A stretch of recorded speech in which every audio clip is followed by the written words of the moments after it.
Welcome to the Land to Lots podcast, powered by Launch Development Finance Advisors.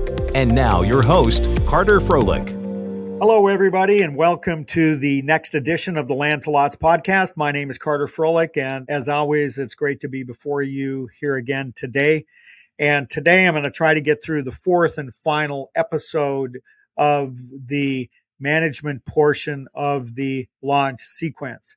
If this is your first podcast, like the last I've been saying, and you're listening to this for the first time, I really encourage you to go back to the initial podcast related to the first stage of the launch sequence, that being the planning stage. As outlined in episode of the podcast, the implementation of the financing is discussed, and this is the fourth episode of what we call managing the financing. We are going to be discussing the look-back diagnostic review. A lot of you may be saying, what the hell is a look-back diagnostic review? And I'm going to explain that to you.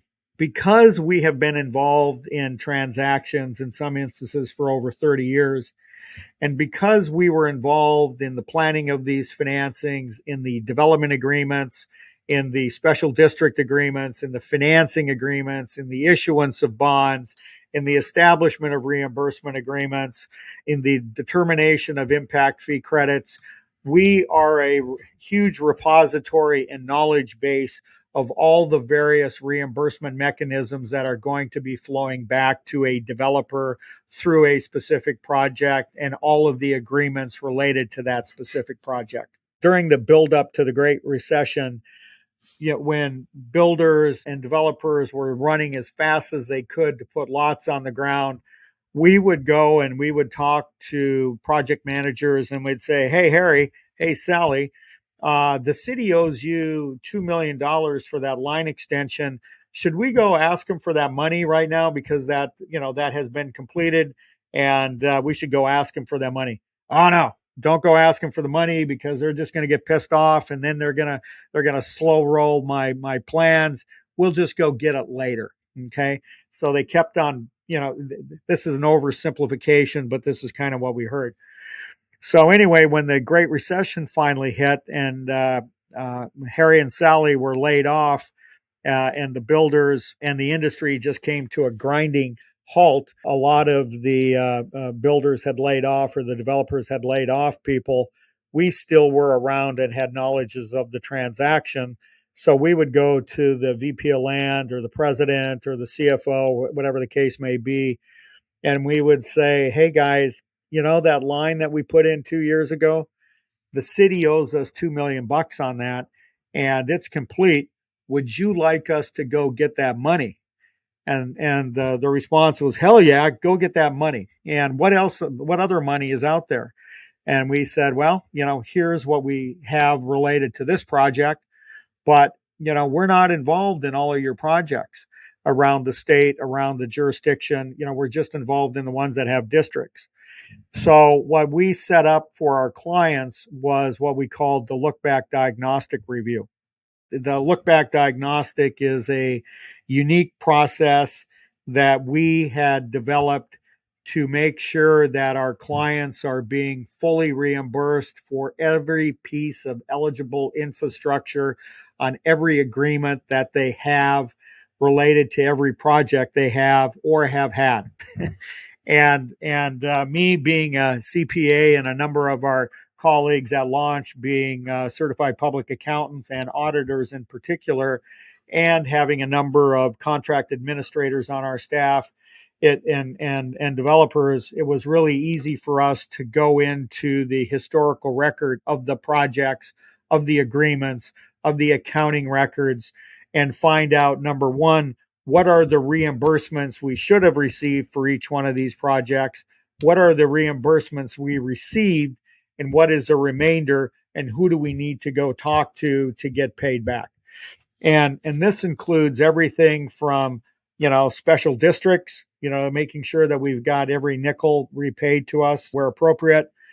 This could be development impact fees that come back to us, or that we that we receive development impact fee credits to the extent that we funded that infrastructure. We're going through all of the reimbursement agreements that we may have with the jurisdiction, with utilities, both public and private. Same thing with line extension agreements. This could be cost sharing agreements, uh, could be joint venture agreements. We're looking at property tax increment agreements, making sure that it was calculated properly, that we got all of our money. Same thing to the extent that we're supposed to receive transaction privilege tax, be it construction, retail. I mean, whatever the revenue source is, we're going in and making sure that we're getting reimbursed for that. And so during this process, we went in and looked at 33 companies. Some of these were divisions of public builders, some were divisions of regional builders. Some of these entities were private land developers. But as a result of this, we found $133 million for those 33 entities. Now, and I think that this is something that happens all the time, and I should say I know it happens all the time because it does. And in fact, our clients call it manna from heaven. They get these checks and they have no idea where they're coming from. Well, they know where they're coming from because it says, but they have no idea why they're coming. They just know they're getting these checks, but they really don't know where they're why they're getting them. And what we had found is that because there was such a huge turnaround in the organizations, meaning during the run up to the Great Recession, builders were poaching talent from each other. So people were moving. Everybody was running at the speed of sound. And so entitlement documents weren't being properly communicated to operations and or accounting and or finance. And so there was just a lot of information that was dropped. And so the purpose of this is if you need somebody to go back and do a look back diagnostic, I just want to throw that idea out there that you can do it, we can do it. But more importantly is to set up processes to make sure that you're recouping all of your reimbursements from whatever the source.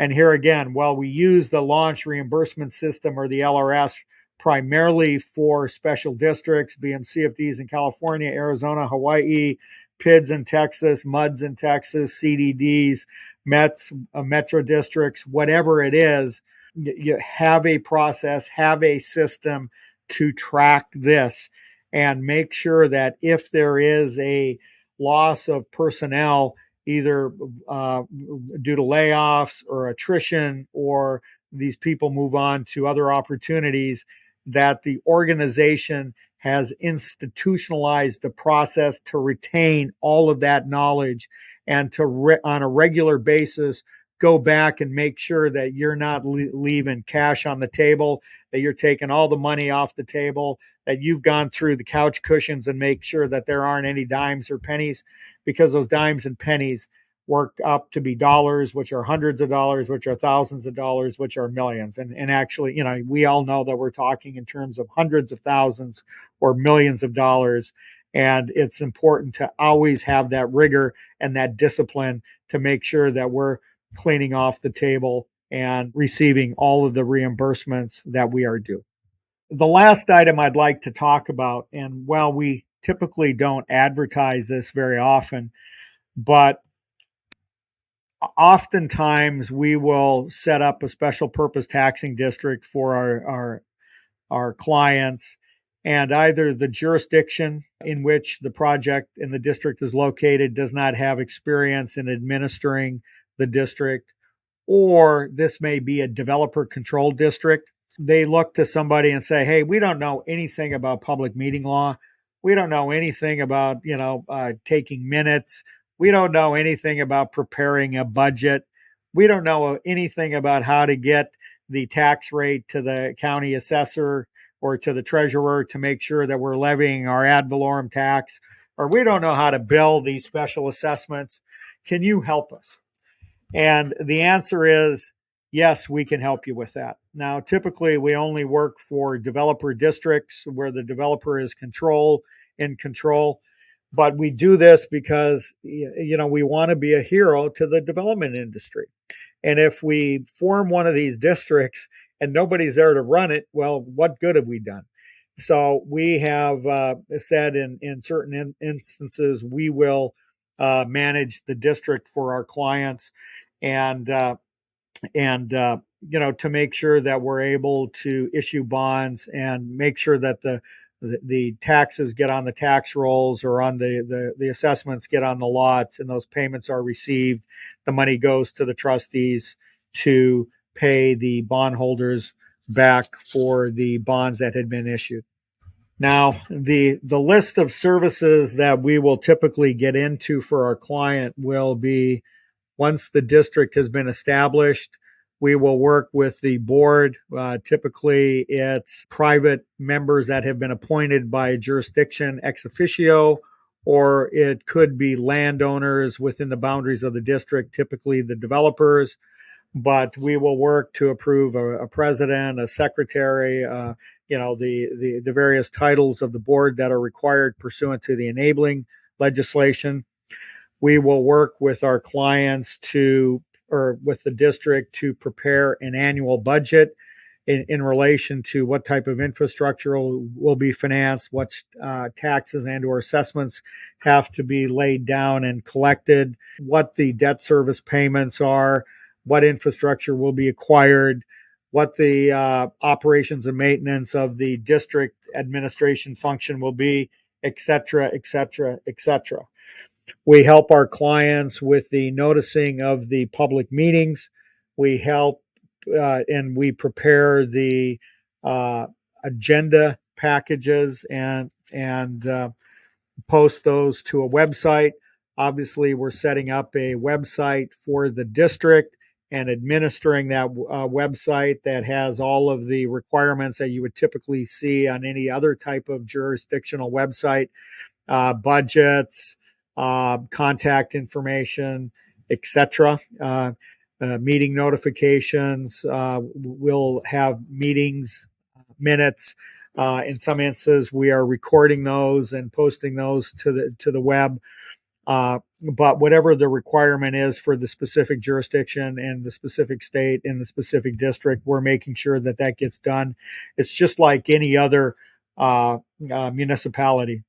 Here again, it gets right back to what we said before. Congratulations, you got yourself a special purpose taxing district, and you're able to finance $79 million worth of stuff. And next breath, our condolences, you've got yourself a small city and you have to administer it. But here again, what we're all about, who, not how. And you can say, hey, Carter, hey, Launch and team, go make this go away for me. Just get it done, make it happen, and make sure it's being done right. And we're happy to do that. And as I mentioned previously, we do not work for jurisdictions. We have no mixed loyalties. We work strictly for the developer.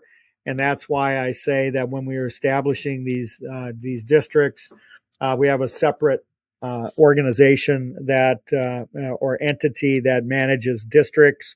And we do make sure that we're getting conflict waivers from the district and from the developer. But really, all we're doing as part of the district administration function is enacting that which is told to us by the board, meaning, we adopt this budget, go collect the assessments, or, posting minutes to the website. It is strictly administrative. It has nothing to do with decision making. It's just making sure that the district runs smoothly, that the home builders are being notified, that there's information that they can rely on. If they want to pay off their assessment, they know how to do that. It's all of that type of information. And we did not get into this business, I can guarantee you, to manage districts, but it's a necessary evil, and we will do whatever it takes for our clients to be able to accomplish their goals of financing infrastructure, reducing costs, mitigating risk, all with the goal of enhancing project profitability and returns. And if that means that we have to administer districts, well, we're going to go administer districts for our clients. At some point, once our clients are no longer responsible and they've turned it over to the citizenry, we are relinquishing our role in that typically and turning it over to another third party administrator.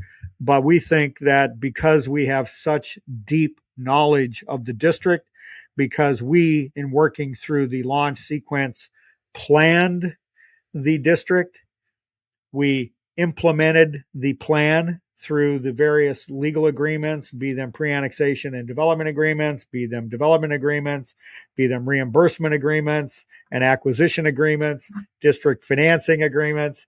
We issued the bonds. We know everything, and it makes it a lot easier for us to administer the district. And when questions are asked of us by the governing board or by the landowners, we are able to respond in a very succinct and knowledgeable manner, and move on to the next item on the agenda. But here again, whatever it takes for our clients, that's what we are going to do at launch. We're getting near the end of the last podcasts of the management segment of the launch sequence. And I would like to conclude by saying most of our clients are focused on the planning and implementation of the district. And then as it relates to the management, their attention wanes. But out of all the processes, we can have the best plan. We can have the best implementation. But if we do not do the management correctly and do everything that is required, for instance, as we discussed, following the public procurement codes, following, the record keeping requirements, we can lose our ability to be reimbursed for everything we have financed through the district. Period. End of story. I have seen it happen time after time after time where not by our fault, but these are our clients were not maintaining the proper records, had lost the records, did not publicly bid, or they went in and did not follow the processes correctly. So, in conclusion, really pay attention to the management of your districts, either through hiring somebody like Launch to help you and your team manage your districts, do the public bidding, do the reimbursement processing, provide management with meaningful tools to make executive decisions on or manage your districts, or go back and make sure that we've got every nickel that we've ever been entitled to, through the launch reimbursement system.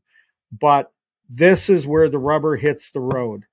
Without this portion of the launch sequence, you will not be reimbursed and you will not recognize a revenue event.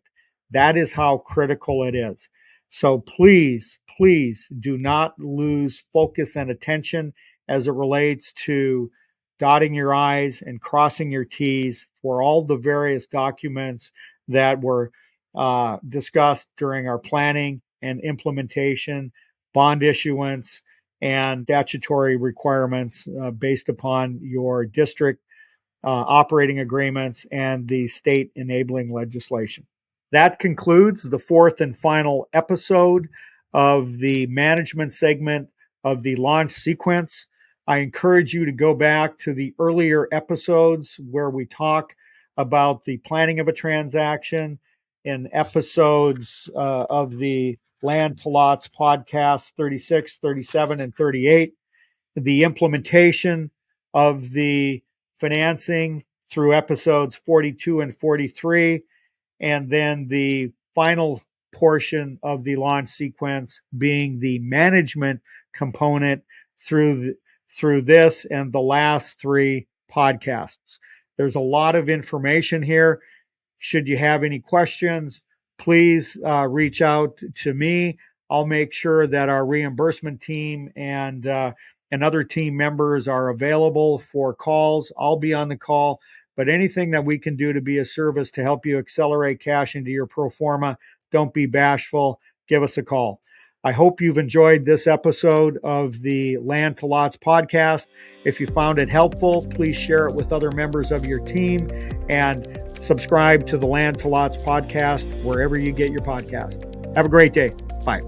You have been listening to the Land to Lots podcast with Carter Froelich. Follow us wherever you find your podcast to never miss a new episode.